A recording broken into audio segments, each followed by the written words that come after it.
Sir ये बताइएगा, आप ये जो जीआईटी रिपोर्ट सामने आई है, ये सारा मामला उज़ैर बलोच के वाले से आप लोग मुतहर्रिक हुए हैं या फिर वाकई में अवाम का दर्द है आपको?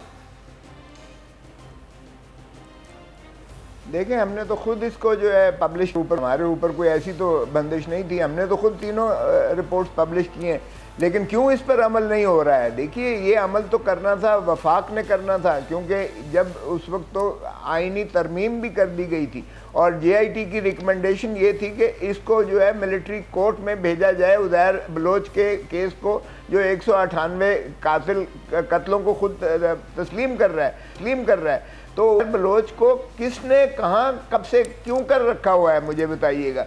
और मिलिट्री कोर्ट्स तो तब तक जो है वो अपना मुद्दत पूरी करके ख़त्म भी कर दिया गया उनको, तो कौन उनको तहफ़्फ़ुज़ दे रहा है? जुल्फ़िकार मिर्ज़ा किसके पास, उनकी ज़ौजा मोहतरमा किसकी काबीना की जो है वज़ीर है, इस वक्त फेडरल मिनिस्टर है, उनका बेटा एमपीए किस पार्टी में है, जीडीए के वो क्यों कर जो है मरकज़ी रुकन है और वो एलाइज़ हैं हुकूमत के बहुत मजबूत, तो क्यों कर जो है वहाँ उसको जो है नहीं करते? हमने तो पब्लिश कर दी है रिपोर्ट, करें उस पर अमल।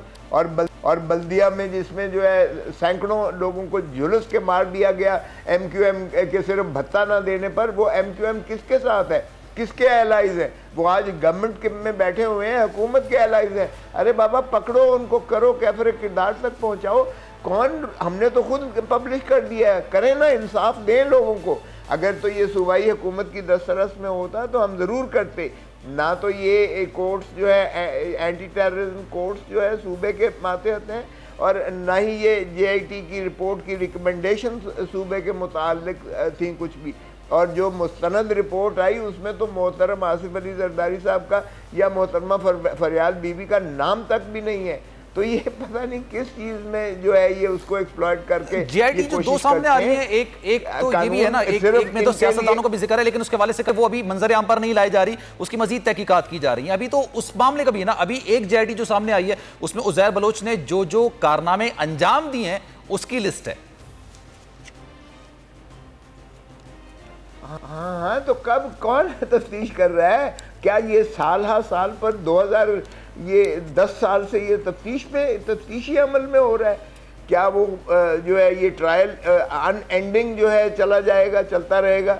कल भी मैंने जो चीफ जस्टिस साहब से ऑर्डर करवाया है, ये 20 साल से जो है मुकदमात 1226 मुकदमात जो हैं वो भी ज़ेर इल्तवा हैं, और उन पर भी डॉर्मेंट का लफ्ज़ लिख के वो भी किसी तरफ नहीं जा रहे हैं, और उसको भी सिर्फ चंद केसेस जो है ऑपोजिशन को अंदर करके और ऑपोजिशन के खिलाफ फौरी हरकतें करके, और वो जो है अखबारों की जीनत और मीडिया की जीनत और उनका जो है किरदार कुशी तसलसल और तवातर से की जा रही है। जो 1226 मुकदमात पड़े हैं उनके लिए चीफ जस्टिस साहब ने कहा है 120 जजेस और लें, वो तो नहीं करते हैं हुकूमत का जो काम है, और सिर्फ जो है ऑपोजिशन को टारगेट किया हुआ है। अभी इनकी तकरीरें सुने तो ये कहेंगे सारी चीज़ों की जो है वो एक इमरान खान ने अपने ऊपर बोझ लिया हुआ है। अरे बाबा, हम कहते हैं खुदारा अपना बोझ ये उतार दो, तुम इस अहल नहीं हो तो मुल्क को तबाही के दहाने पे तो पहले ही ला के खड़ा कर दिया हुआ है। अभी ज़रा आप देखिएगा 2-3 माह बाद जब कोरोना सबसाइड होता है तो आपकी मुआशी बदहाली का वो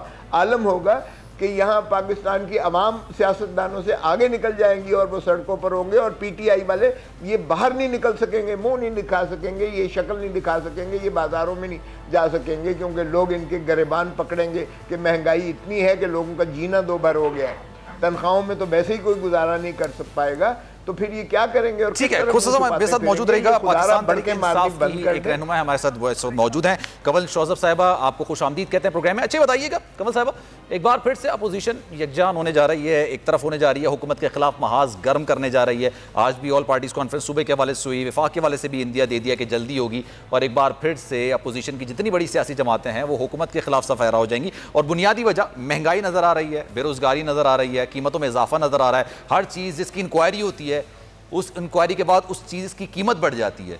तो आप समझती हैं कि ये जो अब अपोजिशन तहरीक चलाएगी वो कामयाब हो सकती है, वो मौलाना फजल रहमान के धरने की तरह नाकाम नहीं होगी? और मौलाना फजल रहमान ने इस बात का भी आज एक बात की है कि उसके नताइज कोरोना की वजह से नहीं है, वरना उसके नताइज भी आ जाते।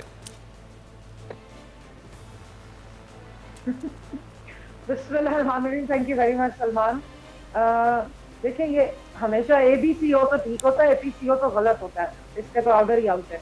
इस पे मैं क्या बात करूं, ये एपीसी हमेशा होती है, होती रहेगी, 3 साल 2 महीने अगले भी होगी, और शौक से करनी है जिन्होंने जो भी करना है, क्योंकि इसका कोई एजेंडा नहीं, इसका कोई लीडर नहीं है, ये इनके ना नजरियाती कोई आपस में कंसेंसस है।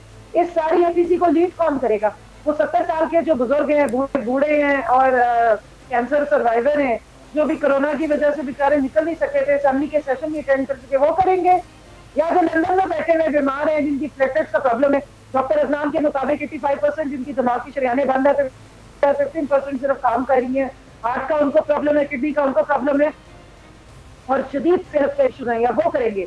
शहबाज शरीफ तो हैं पाकिस्तान में, शहबाज शरीफ कर सकते हैं, जो हमजा ये हम पूछेंगे वैसे चौधरी साहब से। वो तो बूढ़े हैं, बुजुर्ग है, उम्र दराज है, 70 साल के बूढ़े, मैंने बताया है, कैंसर सर्वाइवर है, वो तो बेचारे अगर उस बीमारी के डर से, कोरोना के खौफ से असेंबली नहीं आ सके, वो ये इस तरह की कैंपेन लीड करेंगे। तो या फिर वो जो अभी सियासत में जिनको आए हुए 1 साल हुआ है, उनकी ट्वीट के बकौल, मैं अपनी तरफ से कोई बात नहीं करी, उन्होंने खुद एक ट्वीट की कि मैं 1 साल हुआ सियासत में आया हूँ और भी तिफले मकसद हूँ के सियासत का है, 1 साल में तो नहीं आ जाती, वो करेंगे इन सबको लीड। या जो रिटायर्ड होते हैं, जिनकी कोई एक बयान दूसरे से मिलता नहीं, जो आज खड़े रहते, जिनका नाम मौलाना फजलुर रहमान है, जिन्होंने एक बहुत जोर लगा के फ्लॉप शो। अच्छा, कमल साहब हमारे साथ मौजूद रहेगा, खोसा साहब आप भी मौजूद रहेगा, चौधरी साहब मौजूद रहेगा। खोसा साहब से मैं सवाल करूंगा ब्रेक के बाद। खोसा साहब ये बताइएगा, अगर एक तहरीक चलाई जाती है तो फिर पाकिस्तान पीपल्स पार्टी की जानिब से नुमाइंदगी कौन करेगा, उसको लीड कौन करेगा? ये कमल साहब ने एक अच्छा सवाल उठाया है कि मुस्लिम लीग नून की भी कौन इस वक्त सरबराही करेगा अगर कोई तहरीक चलती है। चौधरी साहब से इसका जवाब लेंगे, खोसा साहब से इसका जवाब लेंगे। एक ब्रेक लेते हैं, ब्रेक के बाद वापस आते हैं। Don't go anywhere.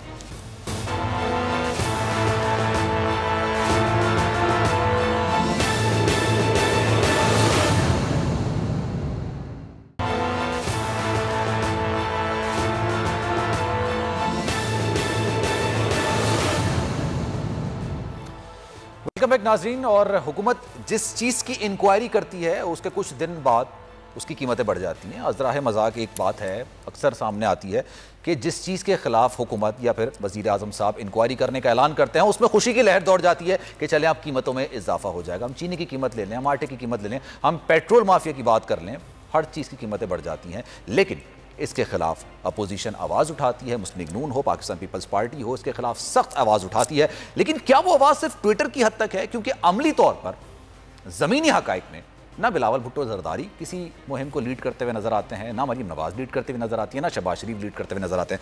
और कमल साहब ने एक अच्छा सवाल उठाया कि अगर तहरीक चलती है तो उसको लीड कौन करेगा? मुस्लिम लीग नून की जानिब से कौन आएगा? पाकिस्तान पीपल्स पार्टी की जानिब से कौन आएगा? दानियल चौधरी साहब अपनी गुफ्तगू में कह रहे थे कि हमारे वर्कर्स भी मौजूद थे जब मौलाना फजल रहमान ने धरना दिया, लेकिन मौलाना फजल रहमान के धरने में पीपल्स पार्टी की कोई आला क़यादत नजर नहीं आई थी, मुस्लिम लीग नून की कोई आला क़यादत नजर नहीं आई थी।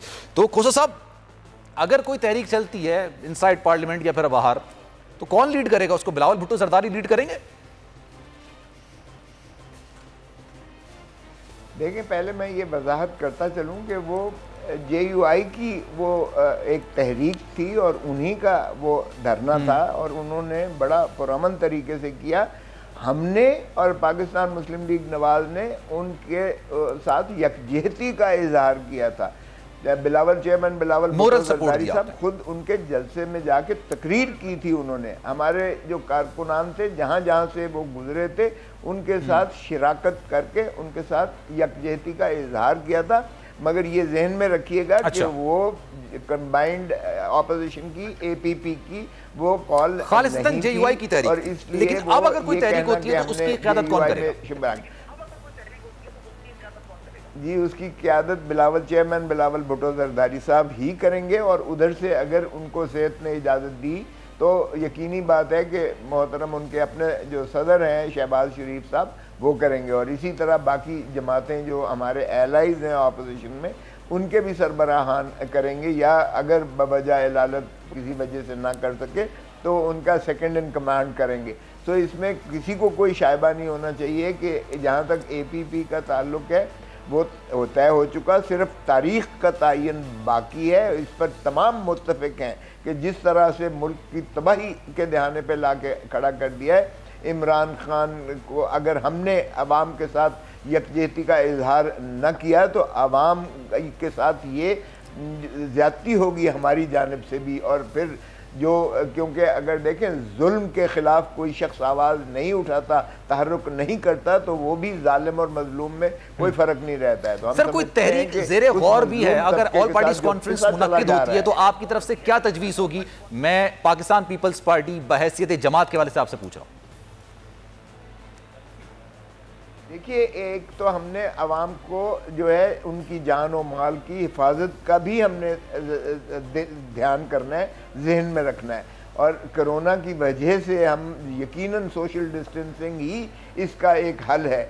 अब ये आप कहिएगा कि इमरान खान की गुड लक है कि हम जो है तहरीक उस तरह से लाखों का मजमा, जाहिर है कि हम नहीं चाहेंगे ये हो और कोरोना इस मुल्क में फैले और लोगों की जानें जो है इसमें वो लुक़मा अजल हों। तो यकीनी बात है कि अवाम की जान का हिफाजत करना वो अव्वलीन हमारे उसमें होगा जब हम इस चीज़ को मतमाए नज़र इसको सामने रखेंगे।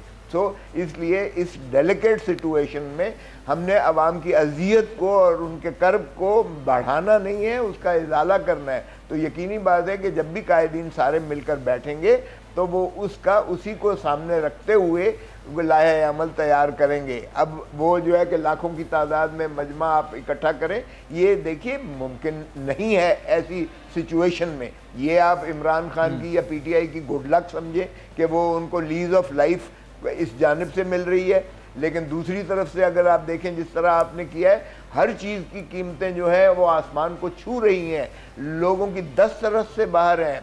पेंशनर की पेंशन नहीं बढ़ाएगी, तनख्वाहदार की तनख्वाह नहीं बढ़ाएगी, उनका क्या हशर और हाल होगा। इसी तरह आपका इंडस्ट्री पूरी स्टैंड स्टिल है। इसी तरह आपका इन्फ्लेशन देखिएगा तो जो है अलामान उसका कोई यानी हिसाब ही नहीं है।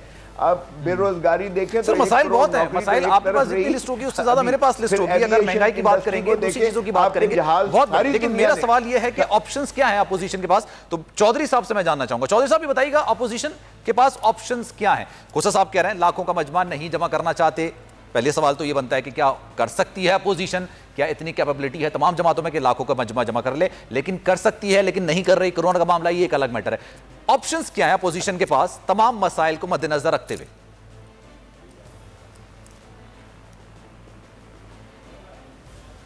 देखें जी, मैं पहले एक चीज़ की बात करूंगा कि मेरी बहन ने जिस तरह पहले मियां शहबाज शरीफ साहब की सेहत का मजाक उड़ाया, जिस तरह उन्होंने उनके कैंसर को, उनकी तमाम चीज़ों को बोला, ये सिर्फ मैं कहूँगा कि अल्लाह ताला से माफ़ी मांगनी चाहिए। फ़िरौनियत वाली चीज़ें और ये चीज़ें, ये सब रब के हाथ में। और जब ऐसी बातें करते हैं तो सिर्फ दिमाग में इनकी तरीके और इनकी पार्टीज़ की लीडर्स की फ़िरौनियत आती है। लेकिन ये इनका ज़र्फ़ है कि ऐसी बातें करते हैं। और हमारा ज़र्फ़ ये कि जब इनका लीडर गिरा तो हम इनकी अयादत करने के लिए, जब इनका लीडर गिरा तो हम इनकी अयादत करने के लिए उस कंटेनर पे गए और अपनी कैंपेन को डिले कर दिया, क्योंकि ये हमारा ज़र्फ़ था। लेकिन आगे इनकी जो बातें हैं, ये इनका अपना इनकी अपनी सियासत और इनका अपना ज़र्फ़ है, जिस तरह किसी चीज़ को भी ट्रीट करना चाहें। ऑपोजिशन की जहाँ तक बात है, देखिए हम तब भी मौलाना फजल रहमान, आपने कहा कि पीपल्स पार्टी की सीनियर क़यादत नहीं थी। जिस कंटेनर के ऊपर हम खड़े हुए थे उसमें बिलावल भुट्टो हमारे साथ ही उसी कंटेनर पे और हमारी पार्टीज़ के लीडरान के साथ खड़े हुए थे, और उसी दिन और उसी टाइम पे। और उनकी जब ये कॉल की गई तो तब हमको अपनी का पूरा वादा साथ खड़े होने की इंडिया भी दिया।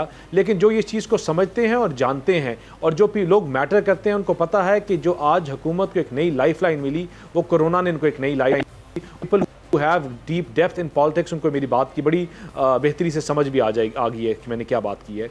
और जहाँ तक देखें आगे अपोजिशन का लाई अमल का ताल्लुक है, देखिए हम फिर वही बात करेंगे कि हम अपोजिशन इनको सियासी शहीद नहीं बनने देगी। जो ये इनको आगे इनकी नलायकियाँ, इनकी इनकॉम्पिटेंस और हर आने वाले दिन में जो डिज़ास्टर्स करते हैं, वो इनके अपने PIA के मिनिस्टर हों, इनके अपने एविएशन के मिनिस्टर हों जिनकी डिग्री से हो और जो उन्होंने PIA का हाल कर दिया। जो बुज़दार साहब जो अपने एक इंटरव्यू में आने के लिए जिनको लिखे हुए सवाल दिए जाएँ और वो उसमें इंटरव्यू में पेश नहीं हो सकते और अपने भाग जाते हैं, तो इनकी जो इनकॉम्पिटेंस है तो हर आने वाले दिन में हम चाहते हैं एक्सपोज हो। और ये अपने ब्लंडर्स अपनी चीज़ों से खुद गिरेंगे, ये अपने वजन से खुद गिरेंगे। और हम ऑपोजिशन सिर्फ एक चीज़ चाहती है कि कल सियासी शहीद न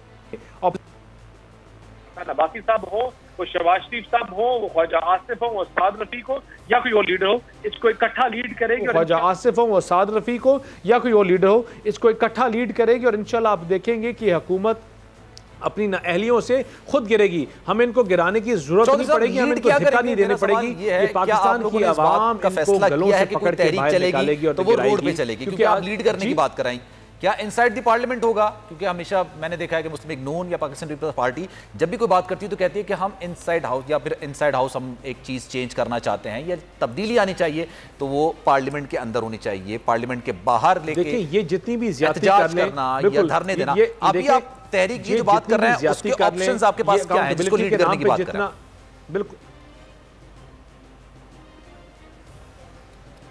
देखिए ये जितनी भी ज्यादतियाँ कर लें, ये जितनी भी अनकॉन्स्टिट्यूशनल बातें कर लें, ये जितनी भी अपोजिशन को अकाउंटेबिलिटी के नाम पे हरास कर लें और ये चाहे जितनी मर्जी बातें कर लें, देखिए हम अपनी डेमोक्रेटिक नॉर्म्स के अंदर रहते हुए और जो जमहूरियत की तसलसल को बरकरार रखते हुए जो हमारे पास स्पेस है हम उसके अंदर खेलेंगे। हम किसी एम्पायर की उंगली का इंतज़ार नहीं करेंगे, हम रात के कंटेनरों पे चढ़ के गालियाँ नहीं देंगे, हम अल्टीमेटम नहीं देंगे, हम ये नहीं कहेंगे सिविल नाफरमानी करो, हम ये नहीं कहेंगे अपने बिलों को आग लगा के इस मुल्क को जलाओ और गिराओ, क्योंकि ये हमारा पाकिस्तान है। पाकिस्तान है तो हम हैं, पाकिस्तान है तो हमारी सियासत है।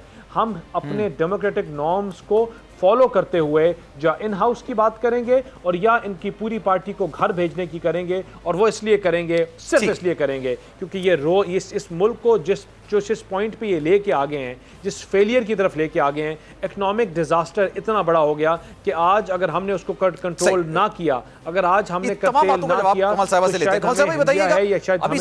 ये डर है कि सब्सक्राइब करें और बेल दबाएं ताकि कोई खबर रह न जाए।